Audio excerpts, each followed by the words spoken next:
Hey YouTube, Dawson Rider here with my review of Soul of Chogokin, original Megazord, also known as Daizyuzin from Zyuranger. So if you're wondering what this is basically like if Bandai and Tamashii did a legacy line, or if Bandai and Tamashii did a legacy line and it was basically, what if Figuarts did combinable Megazords? That's kind of the way I would describe it. It's basically kind of like a legacy line, but it's even better. The individual Zords look better, there's a lot more articulation to it, they have die-cast pieces. That doesn't mean it's without its problems, but I'll get all into that in the final verdict. And once I have it combined, I will take a quick look at it next to the original recipe Megazord and the legacy Megazord. I'm not going to bother doing each individual Zord piece just because I feel like that'll get tedious, and you'll basically get the gist of the way they look standing next to each other. And when I remember things here and there, I'll mention, you know, details that are slightly different with the individual. But anyway, let's go ahead and jump right in.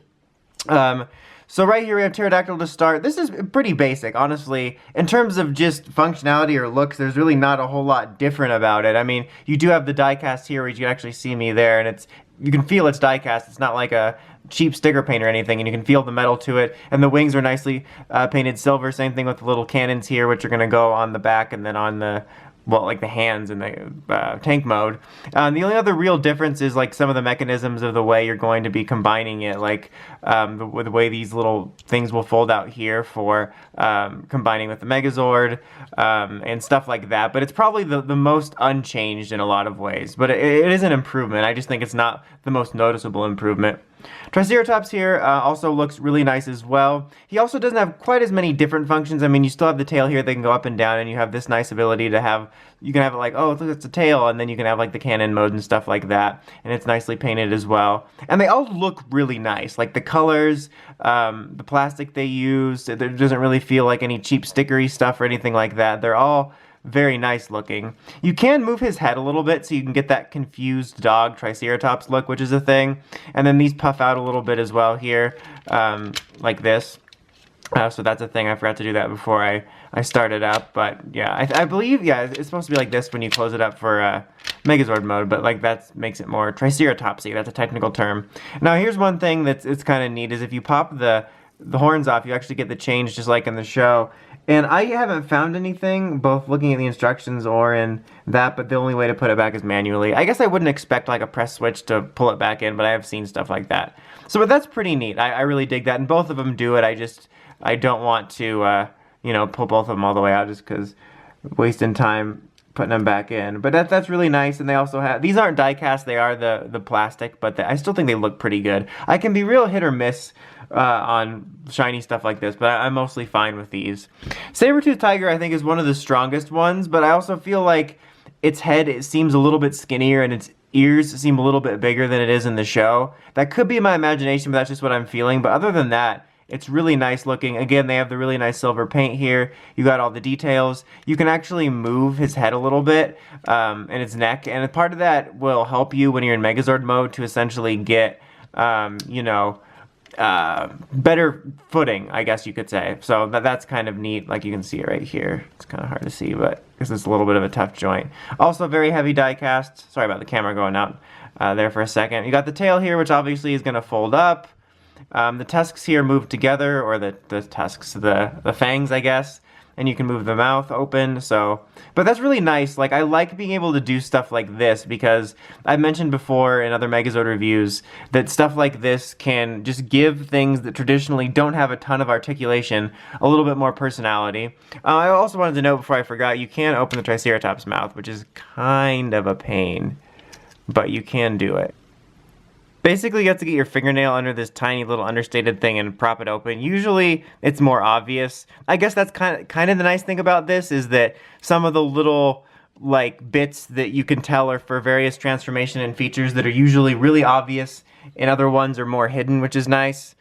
And then the T-Rex, which is kind of the main event because it's the largest like centerpiece of it, and it looks really nice, as you can see. In my opinion, it looks really show accurate. You got like the full-on cannons there instead of just a sticker, which is really nice, and obviously the mouth can open and close to give a little bit of personality.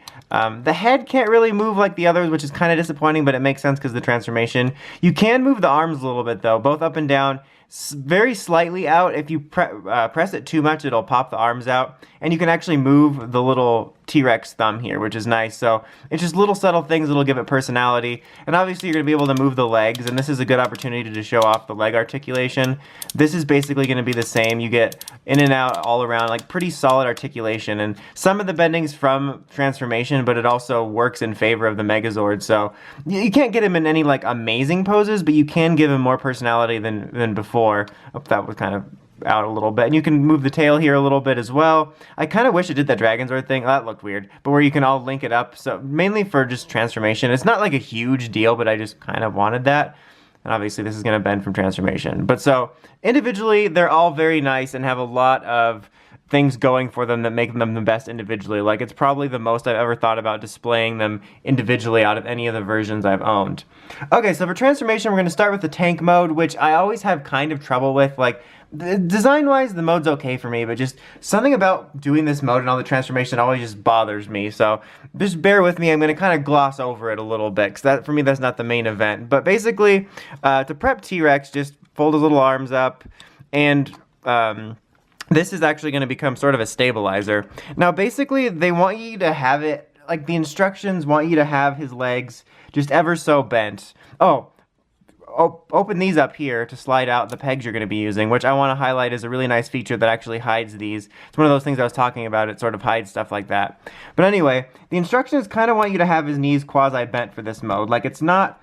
It's kind of like this, basically, but because it's so heavy, I always have trouble getting it to stay exactly the way you want it. So basically, I might be a couple of inches off. It might be a smidge inaccurate, so I apologize for that. But because of the heaviness of it, it's hard to always get it to stay in place, at least for me. Okay, so basically, we're going to pull these up here. We'll probably want to get these out of the way. That's the way it's going to be anyway. And then fold these legs up here. Fold this here. And then you're going to snap it in right here. So basically, I'm going to sort of finagle it there. Oh, almost forgot. You're going to, well, this is already out, but this is going to be covered. I'm going to get that to focus there. Sorry about that. This is going to be covered, and you're going to want to open that up to reveal the little slot for transformation, which again is another nice little detail that they have, which allows you to sort of hide some of the kibbly transformation bits. That's probably not really kibbly, but you know what I mean. You get the picture. Okay, we're going to slide this in. I'm just going to go ahead and smash that in too. And I think that's pretty much it. I always feel like I'm missing something with him, but he's like the most simple. He almost stays the same throughout the entire ordeal. He also has one of those little things you want to pull down, which is already pulled down here, but there you go. That's mainly it, and you're obviously going to want to bend him forward a little bit more so that other parts of it work, but that's the gist of it. I think that I keep saying the gist. It's the gist of it. I don't actually which one is which. Anyway, but you're gonna ideally want him to be standing up a little bit more according to the instructions, but it's just so heavy that it's so obnoxious to get, and I don't want to be throwing a fit here on camera. Okay, so for this it's pretty easy. Just remove the mastodon head. Okay, so what you're gonna want to do with this is flip these out a little bit, and then fold these forward. It just makes it a little bit easier. And then this part's going to fold all the way down too, and you're basically going to fold it into itself. And hopefully I get it right. There we go, yeah. It just takes a little bit remembering how all the folds happen so that it kind of just flushes with it nicely, which is really nicely done actually. Like it's pretty seamless for the most part. And then you just kind of, you know, yank it apart, and you know how it goes. Like, most people are probably pretty practiced at this. Like, I feel like I don't want to say this because I'm going to mess up some parts, but for the most part, I can do this in my sleep, or at least most of it, just because we've done it so many times. So we're going to fold those forward a little bit, and basically wear it like a coat. Snaps on back here a little bit, and then fully secures like that. Okay, so now on the back here, there's actually these little things you're going to pop out, which are going to help with the Pterodactyl, which is kind of nice because I've always felt it was one of the worst parts of this. On the other versions, I always have the most trouble getting the Pterodactyl to stay in, so it's nice that they have a little something to make it better. But that being said, I still find it to be a little bit annoying, personally. Like, there's something about it that just doesn't work for me. But anyway, so just fold these in, take her little feet off, and then right here, there's a little like groove or whatever that you're going to snap in right here. Okay, I had to cut away for this, and that's as good as it's gonna get. I honestly hate this mode. It's probably a personal problem, and I'm sure I'll get comments of people that are all knowing about it, but I still don't like the system they have in place. You have to press it pretty hard, and like when I'm trying to get it in to the little area, that sounded weird, but like get into the slot, the hinges will press back on one of them, and it just makes it annoying, and I really dislike this mode. Not in concept, like in terms of like the show design or whatever. I think it's fine, like a neat little mode, the way it stands up into itself. But in the toy, I always have problems with this. And the fact that this is die-cast always makes things a little bit harder to work with for me. Like I said, it's probably a personal problem, but I hate this. And I kind of wish that they just had little pegs that folded out and like little tiny like circular peg holes on Pterodactyl. Like I don't really care if it's more obvious for the look, if it makes the transformation easier. Anyway, that's my little rant about that. So for this, you pull out this little thing here, and then you're gonna kind of want to just partially, which is a kind of weird, is you partially pull out the handle for the sword. Like, okay, it's not gonna focus on that, but you really don't need it to because you get the idea. Okay, I did a brief little cutaway again just to sort of finagle things right. I think it's supposed to be a little bit more down, but again, it's just I'm just so over this mode, and I know people are probably gonna get on my case about this, but I hate working with this mode. It's so simple too. It's like one of those. I feel like we all have those little things that are so simple, but you just have a problem with it. And almost every time I reviewed this mode and across all the versions, there's just something that goes wrong. But there's Dawson's mutant, like half-baked version of that. I hate this mode so much. Like, and the diecast just makes it harder to work with. I don't know, but I'm done. I don't care anymore.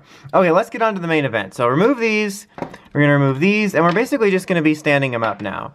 And that's gonna just make sure that all lines up. So sort of stand this up, get that out of the way, fold this down. This is pretty easy. Triceratops is the most easygoing. For Saber-Tooth Tiger, you want to fold up the arms and the head, obviously. Just be careful of these. You don't want them to pop off. Straighten these out, and we'll get them to stand up. And it's going to feel a little weird because the legs will separate a bit more than normal because it's going to have articulation, but just note that that is normal. Okay, and then these, just swing it around, and it's going to sort of feel like you're going to need to move something, but it basically will just do it on its own, which is kind of nice. Also, there is something kind of interesting about these. There's a little thumb joint back here that you're actually going to twist out, so that's kind of cool. I actually didn't even discover that until, like, I had already built this, and I was, like, putting in the sword and the shield, and I was like, oh, that's kind of neat. Okay, and then in the back here, just fold this up. Fold that here, and then these are going to plug in on the back. Whoops, there we go. Dang it. Okay. All right, so that's that.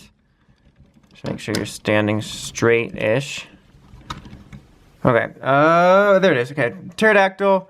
You're basically just going to unfold the wings and fold the head back into it, and then pull out those little tabs from before.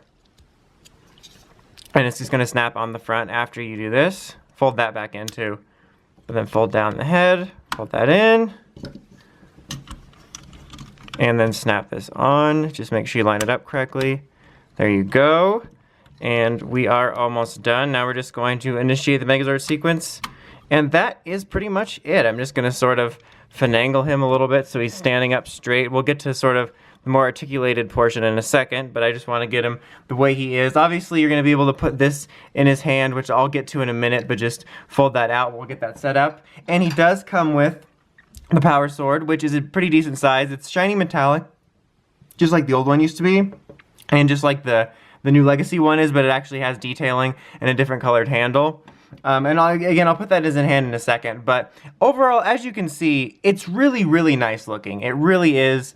Probably the best looking version of the Megazord in this sort of format we've gotten. From the details to the scale in terms of the way it looks. I feel like the head's a smidge tiny, but that's definitely nitpicky because I feel it's the most accurate we've gotten for the most part. And it does look really, really nice. It's really well done in that respect. Now, obviously, it does have articulation, as I mentioned before. You do get some stuff in the arms here, stuff like that. The legs I kind of already showed off a little bit in T-Rex, so I don't want to mess with that too much. I did forget to mention, I apologize about that, but the T-Rex, you can move him side to side. It's a bit hindered here because of Pterodactyl, but you can get a little bit of that movement, which is nice. And the head can move side to side, which is just really great. And then obviously you're going to be able to move this a little bit so that if you pose him out, you can stabilize him a bit, which is nice. I'm going to kind of get him in a really generic pose just because I want to stand him side by side with the other two and I want him to look the most uniform. But before I do that, like I said before, there is these little joints here and that's how you're going to be putting Sword and Shield in his hand. I'm kind of mixed on this. On the one hand, I think it's neat that it has that sort of joint that reminds me of the Sochaku Henshin figures. But it can make it a little bit... insecure, so like it'll come out pretty easily if you're messing around with it too much, and it makes me kind of wish they just had interchangeable hands, especially since this in part comes from Tamashii. Like it would have been nice to have just one hand you could slot in to put the weapons in and you wouldn't have to worry about it coming loose, and then one hand like this, so if you wanted to have one or both hands sort of posed without a weapon, that would be nice. So I'm just going to kind of get him in a fairly generic pose here because we're going to bring in his predecessors. All right, so first up we have, because it's right in front of me, otherwise I won't be able to get to the other one.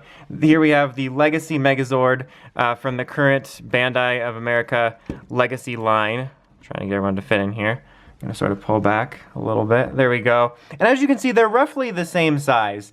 And obviously this guy is not as articulated at all. He does have die-cast pieces, though. They're like a lot more obvious in here, whereas these are done in the more...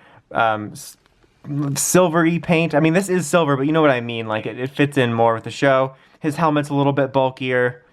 This is obviously just a much sleeker, more articulated figure. It almost looks like a bigger version of some of the articulated Megazord figures we've gotten over the years.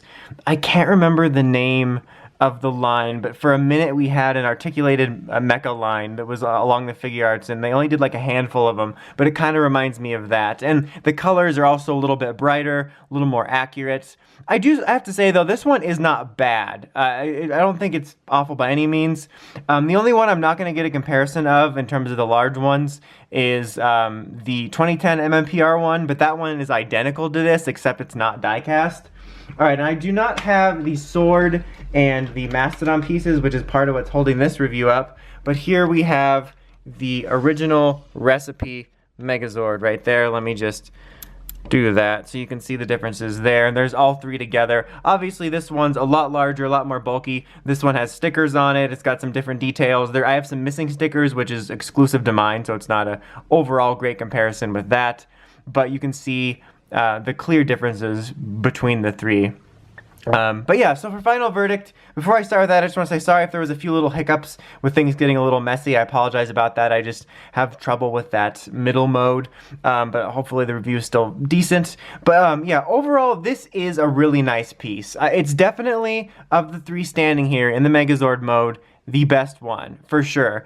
But that's not to say it's without its problems. I really do like the diecast for the fact that it makes it feel worth your money. Like when you're holding it and you're posing it or whatever, you feel like this is a quality piece, and that's nice. But the diecast can make him feel a bit top heavy. You might have noticed I didn't really try to do him in too many poses because it takes a lot of finagling, at least in my experience, to get him in a pose that you feel comfortable that he'll stay standing, because he will buckle under his own weight a little bit, and it's really annoying.